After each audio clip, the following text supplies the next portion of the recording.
Hi guys, welcome back to RUE MORGUE TV. I am Executive Editor Andrea Subasati, and this is your formal invitation to our virtual CinemaCob movie nights. We can't do them in person right now, so we've taken the party online, and on the 13th of every month we get together on Zoom, we do trivia, we do prizes, like actual prizes that we mail you, and then we watch the movie all together. It's a lot of fun, and I hope you'll join us. For more information, check out the official Facebook group, which I will link below, and enjoy this episode. We'll see you next time. Welcome to RUE MORGUE TV. I'm Alex West. I'm a contributor to RUE MORGUE magazine. I'm an author, and I'm the co-host of Faculty of Horror podcast. We are here today for an episode of Sympathy for the Sequel. In this series, what we're going to do is take a look at what is the worst entry in a horror franchise according to Rotten Tomatoes. I'm going to watch the film. We're going to talk about the franchise itself, the production history of the film. I'm going to give you a review of it. And at the end, we're going to have to find at least a few nice things to say about it. So we are kicking this off today with SAW 3D, aka SAW the Final Chapter. So let's get into it.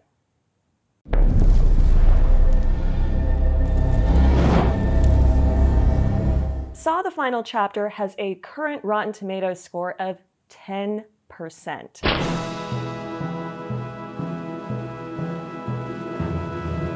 SAW, the franchise that just won't die.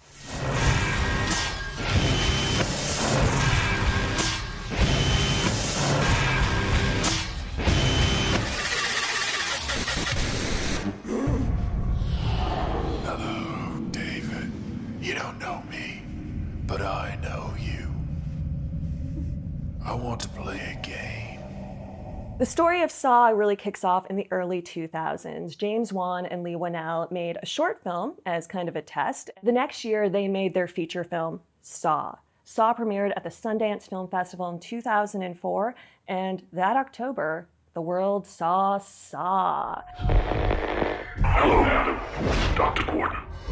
I want to play a game. I don't know if we all remember what it was like to see SAW when it originally came out. I remember going to the cinema and having my mind blown by that twist ending. It rocked me. It was an indie film distributed by Lionsgate that did gangbusters at the box office, and that meant it was going to mean a sequel. The sequels were coming hard and fast. Every year from 2004 to 2010, there was a SAW film out in October. The final entry of this period of the SAW films is the film we're talking about today, SAW the Final Chapter. Essentially, SAW has to do, if you're not really familiar with it, with Jigsaw, or the Jigsaw Killer, who creates elaborate traps to punish who he deems to be morally corrupt or morally compromised. He situates them in a trap where they either have to go through some kind of physical test or trial that has to do with something that they're faulted with in their own lives, according to Jigsaw, and it's their attempt at redemption if they go through the gory maze of horrors and they come out on the other end. They're supposed to, realize the purpose of life and that everything's really great and there's a reason to live nobly, again, according to Jigsaw, or you might just die. Those are the two real options there. The franchise has a lot of issues, and I don't think we can fully appreciate the franchise unless we reckon with how it contributed to the whole term of torture porn. SAW, along with Hostel, Cabin Fever, a number of other films in the early aughts really contributed to this whole moral panic around what horror films were doing in a post 9/11 world. There's a lot of fear of kind of over-conservatism within them, just the blood and guts of them, what is the world coming to, and that's a really big part of the SAW franchise mythology. One thing I find doesn't get talked enough about is the punishing narrative complications of this franchise. Seriously, it is this person is angry at this person, so they kill this person, but then they doubled back and killed another person, so then who is the real killer? But isn't it you? Aren't you the real killer? No, it's not. It's that detective. Yes, it is, but no, it's not. Also, hi, Luke from Gilmore Girls. Hello. But also, here's another person who's also entered because of a flashback. It is so convoluted. I invite you to watch all of the hundreds of YouTube videos that try to deconstruct what actually happens in the SAW narrative. SAW the Final Chapter has a bit of a rough go of it. And in part, it's not because of the film itself, it's because of the film before it. SAW VI, that came out in 2009, actually didn't perform nearly as well as Lionsgate was hoping. So Lionsgate said, okay, we know you wanted to make 2 more films. You can't. You get to make 1 more film. And this was pretty important because one of the really unique things about the Saw franchise is that all of these films were released in theaters. The more you think about horror franchises, the more and more they become direct-to-video, on-demand, streaming, what have you. So they had one last go at a theatrical release for this movement of the film franchise. Since the beginning, you have watched others suffer. Now it is your turn to play. So Saw the Final Chapter had to take the final 2 films of what they were going to do in the franchise and cram them into 1 film. So if you're watching this movie and it feels like you're just watching 2 completely different films that don't really have a lot to do with each other, it's because you are. The film has 2 main plot points. And one of them is the story of Detective Hoffman, who's a really corrupt detective, and he's kind of been a main antagonist throughout the franchise. He is at war with Jigsaw's ex-wife, Jill. They are battling for the legacy of Jigsaw. So they're trying to fight each other, they're trying to trap each other, they're sticking the bear trap on each other. It's a whole thing. And eventually Jill goes to the police department and she requests protection. So they give it to her. And in the meantime, Hoffman, who has survived a trap that Jill placed for him, decides to go on a rampage and go after the entire police department. At the same time, there's a whole other plot going on with a guy by the name of Bobby. Now, Bobby is a kind of self-made self-help guru. He has written a book that is about surviving a jigsaw trap, as he claims to have done. And him kind of going around on talk shows with PR people, trying to run a self-help group for jigsaw survivors, doesn't seem to sit well with whoever's running the jigsaw operation. So Bobby finds himself and his closest confidants in a series of traps. Hello, Bobby. I want to play a game. And he has to go through and try to save all of his friends and loved ones, and it ends really well for him. It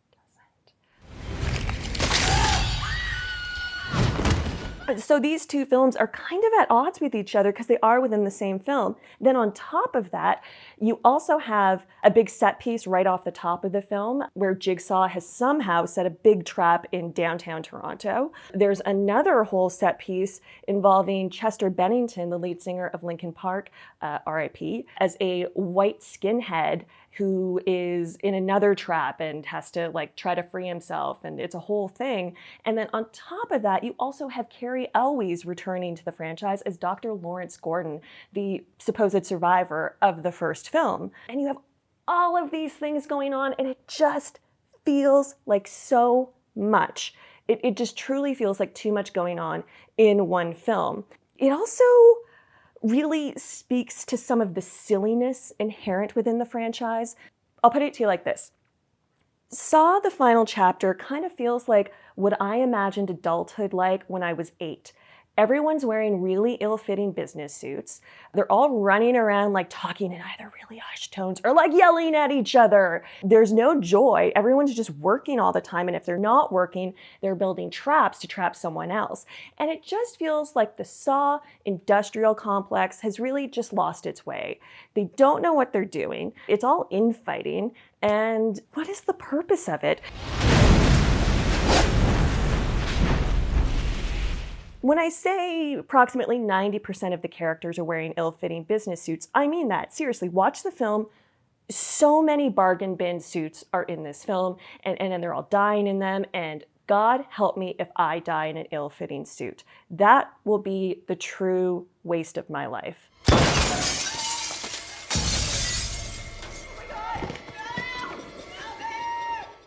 So there is a really important scene where a character does not wear an ill-fitting business suit. And this is a scene involving John Kramer, and it's in a flashback in the Bobby narrative. So Bobby's written this self-help book. He's doing a book signing. People are coming up to him and saying, this book has saved me. It's put everything into perspective. It's incredible. And then it cuts to this book getting thrown on the table in front of him, and this lumbering figure comes up. The camera cuts back, and it is John Kramer originating the "Hello, fellow kids" meme from 30 Rock with Steve Buscemi.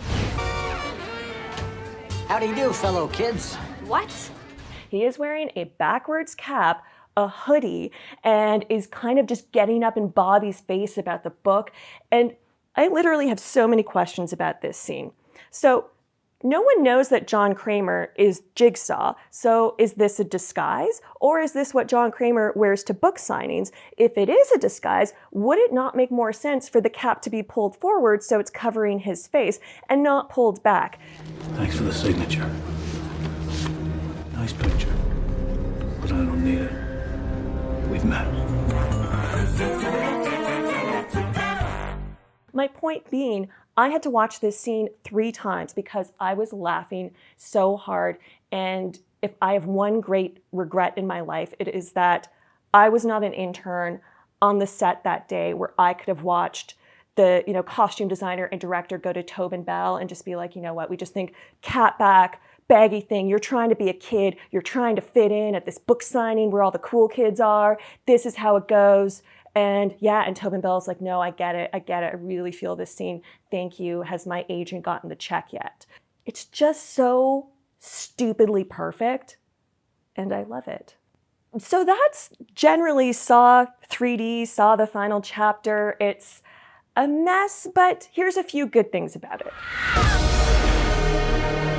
I do feel like this film genuinely tries to give the fans what they want. I don't know whether they are Saw heads, jig stands, but they really, really tried to cram a lot of narrative into this so that there was some semblance of a wrap-up. There's also a lot of like Easter eggs winking to the audience. So if you were really invested in this franchise, I think you'd get a good amount of fulfillment from this film.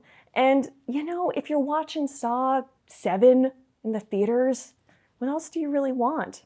The traps. It has been a while since I've seen a Saw film, and I was definitely going like, at a few of them, actually more than a few of them. Some of my favorites, definitely the Chester Bennington one with the skin and the car and the that was really gross. The one at the end where Bobby's like putting the things in his chest and then the wife and the thing, those were definitely super effective. And then finally, my last big shout out for this film is, hello, fellow kids, my name is Jigsaw. Do you want to play a game?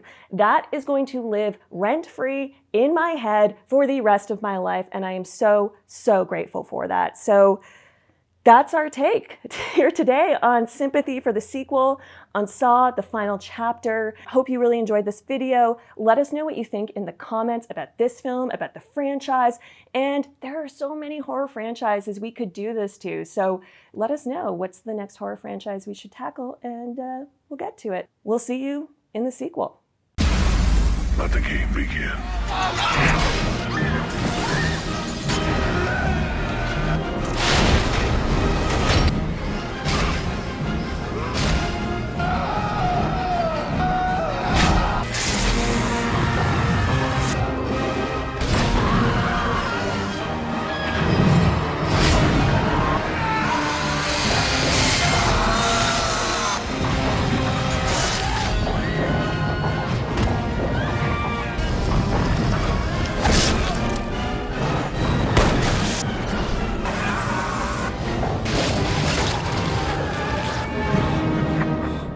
How much blood will you shed to stay alive?